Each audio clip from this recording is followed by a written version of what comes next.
Hey there, it's Anonymous Tea, where we spill the tea anonymously. Hello, everyone. Hello, YouTubers. Hope you guys are all having an amazing day today, sending good vibes, sending positivity, sending blessings, and good energy to each and every single one of you. Thank you so much for tuning in. So, anything I say is alleged and in my very, very personal opinion. This is for entertainment purposes only. None of this is personal. The Copyright Act of 1976 is in the description box. Some meat and potatoes, some housekeeping items. It is free to follow me. Free to follow me on this channel, Anonymous Tea. Free to follow me on my other channel, Anonymous Tea Podcast. There is new content over there. Follow me on the Tickety Talk at Anonymous Tea Podcast. Free to follow me on the Instagram. On the Instagram is at Anonymous Reality Tea. Free to share everywhere. Free to like the video so it gets out to the algorithm. Free to share with your family, your friends, and your foes, and coming or going, hit the like button. So today we're back to talk about the ratings for Love and Marriage Huntsville Season 10, Episode 2. As y'all know, because I gotta give this disclaimer because I'm never gonna assume that y'all that are here, whether y'all in the bushes or not, I never assume. But I said from day one that I would always track the ratings, whether I was watching the show or not. So I was not going to stop doing that. Some of y'all DM me and asked me if I was still going to continue with doing the ratings and tracking the ratings and everything else for the show. Absolutely. Why wouldn't I? Watching what the ratings are has nothing to do with watching the show. That's a whole separate entity, you guys. So nonetheless, not tuning into the show, not watching what's going on, could care less what is going on. Basically, you guys, the ratings came down 22,000. We are under 200,000 views an episode, you guys. Make it make sense. Make it make sense. Episode 1, you know, it was the big shebang to come back. 219,000 views. As you know, for season 9, I think it debuted 10,000 more with 229,000 views. But see, the difference was let me tell you the difference, you guys. Because usually the ratings should go up after, you know, they see the season premiere and they see the season trailer. So last season, the ratings went up 32,000 views. It went from 229,000 views to 261,000 views, and the demo was at 0.04 and it went up to 0.05. But this season 10, your alleged #1 show on OWN,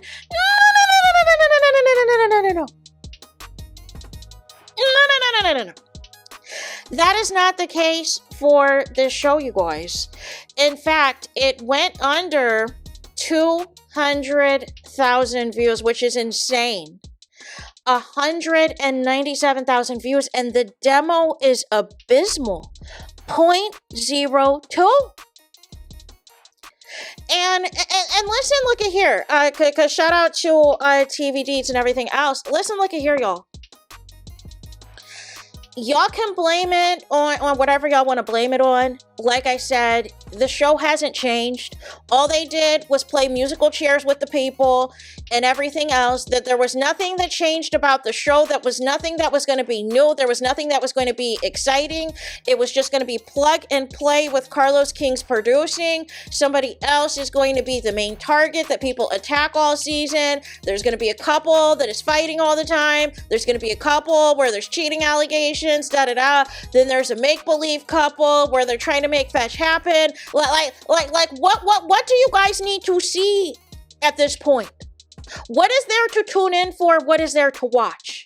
Is what I want to know, you guys. Can someone explain to me what is different about the show since Mel left? Somebody that's actually watching the show. Can you explain to me what is the difference between what they're showing now in 2 episodes versus when Mel was on the show? Because to me, it sounds like it's the same old. Because logic would tell you that if you're going to keep Trish, Ken, and Marquez, they're going to continue this stupid fighting, right? They're going to continue the stupid fighting. They're going to continue things until things escalate into violence or whatever else. And ultimately, there's unfortunately going to have to be some consequences. But we know what the consequences are because Marquez already told us, right? So you have that going, right? You have the Fletchers, who the Fletchers want to pretend that their lives just began together and there wasn't a whole, first wife and family and everything else that took place. But they want to present on the show that they're this loving family with these kids and everything else, and that they're doing it. No. So now they're the targets, right? They're allegedly the targets, right? Like that's what makes logical sense, right? Because they're outnumbered. You have a whole set of family members, right? You have two brothers and their wives on the show. They're going to outnumber every situation. They can either be in as little or as much episodes as whatever and still get a check. No. And then Martel and Destiny don't need to be on the show. But again, Carlos isn't going to do anything about that, right? Like it's wash, rinse, and repeat, you guys. It is wash, rinse, and repeat. Like what is there that you guys are watching? What is so profound?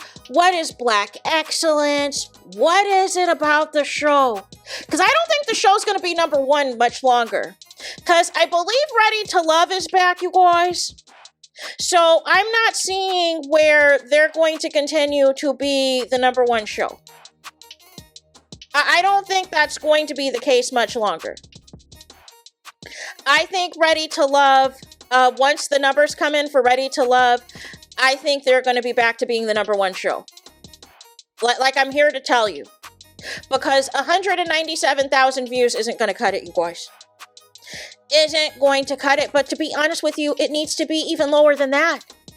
And what is the blame going to be for this week, you guys? Because what happened last Saturday? What was going on Saturday? What's the excuse going to be, right? Y'all were going to say what? The NBA was on, but the NBA is not technically on. We have Summer League, but we already have the NBA Finals, right? We already have the NBA Finals. The OKC Thunder won. That was a few weeks ago, right?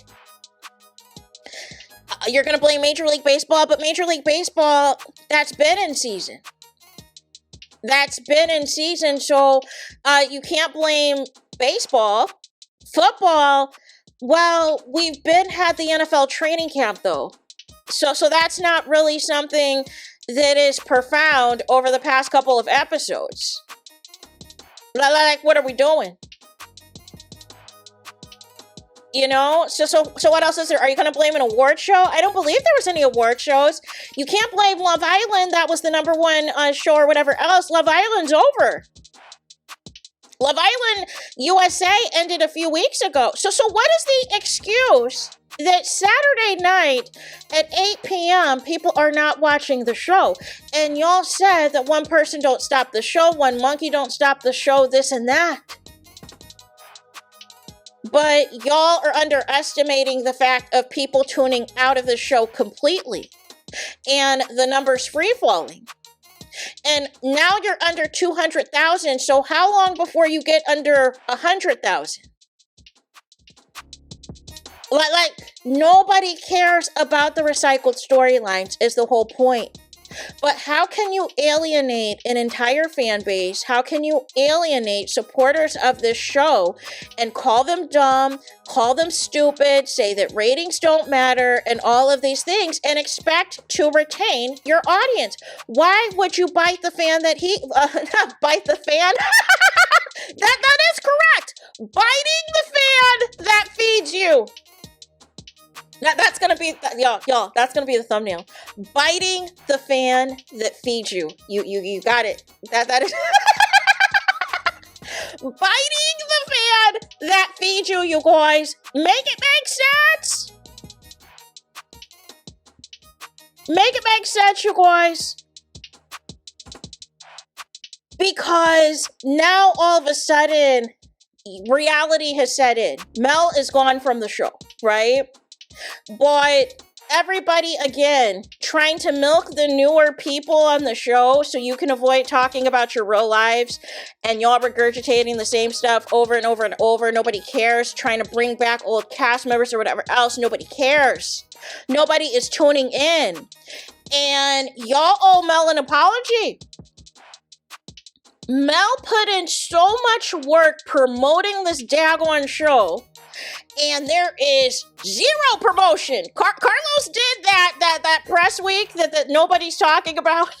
He did that press week, was trying to throw shade in interviews that nobody is talking about, is trying to have one of the cast members have a Tuesday check-in with the people that nobody cares about, because people are over the show. People are over how you guys treated Mel. People are over about all of y'all knowing about the revenge P and saying not a thing. And this is what happens, you guys. Every action causes a reaction. And the reaction is the people aren't tuning in. The people aren't tuning in. The people don't care. And by the way, Mel's in Forbes. Mel is in Forbes magazine and Onward and Upward, and potentially with the new daycare show and everything else going on and whatever else she's got under wraps. Y'all fumbled the bag. Y'all fumbled a good thing. Y'all allowed jealousy, envy, and negativity to ruin and torpedo this show. And then you have a messy producer who does not know how to be unbiased and plays favorites with people, and that also derails a show. You have to treat everybody the same. You have to allow everybody to shine. And if you don't, this is what happens. Your ratings go in the toilet, you guys. So there is that. Let me know your thoughts in the comments. Please do not forget to like, comment, and subscribe. Hit the notification bell so you're notified the moment I post new content on my channel. And with that being said, I'll talk to you guys again very soon.